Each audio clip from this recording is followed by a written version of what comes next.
माई के आगमन हो गई बा। आज हमने किया हर पंडाल में, हर गांव में, हर जगह माई के भजन, माई की जयकारा, माई के जागरण हो रहा बा। तबला पे संदीप भाई हमारे, बलराम जी बेंजू पे, और हम लोग गायक निरंजन मिश्रा। एगो पचरा जे की पचरा ही हमने के आदरणीय श्री भोजपुरी की भीष्म पितामह भरत शर्मा जी गा चुकल बनी। एगो प्रयास हमने के रहता है, एगो कैसे कि लाल रंग से नूराबा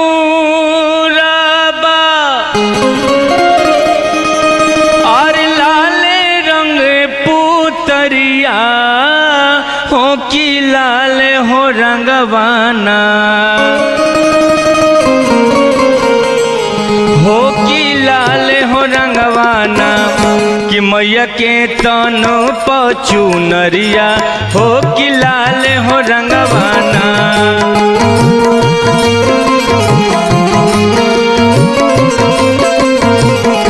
कि मैया के तन पचू नरिया हो कि लाल हो रंगवाना।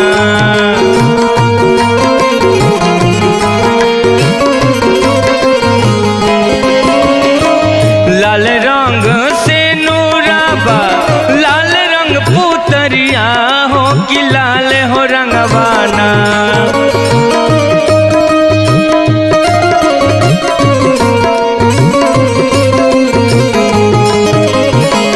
लाल रंग से नूराबा लाल रंग पुतरिया हो कि लाल हो रंगवाना।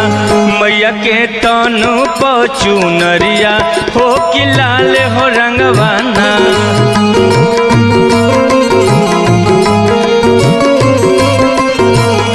कि मैया के तनु पचू नरिया हो कि लाल हो रंगवाना।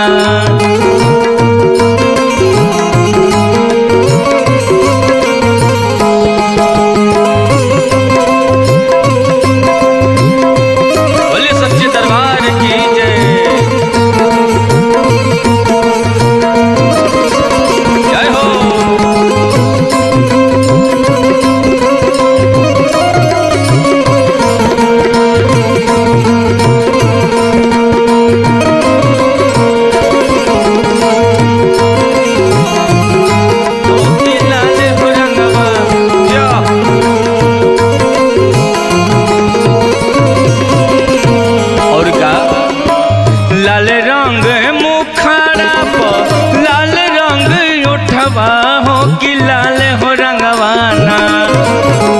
लाल रंग मुखड़ा पर लाल रंग उठवा हो कि लाल हो रंगवाना। मैया के शोभेला अंगुरिया हो कि लाल हो रंगवाना।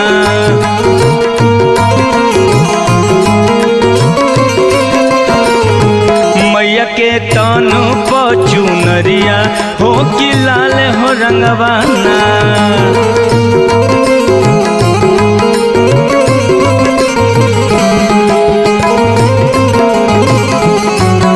क्या बात है। मोर घर के सामने मैया राउर मंदिर बन जा, हम उठती भोरे भोरे। क्या बात।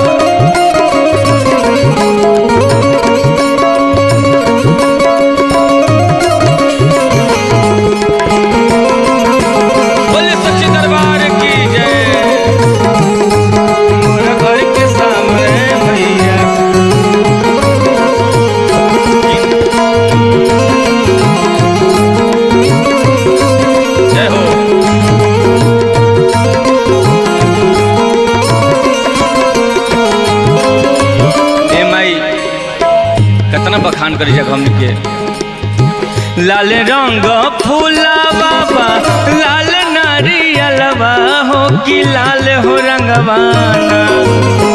लाल रंग फूला बाबा लाल नारियलवा हो कि लाल हो रंगवाना।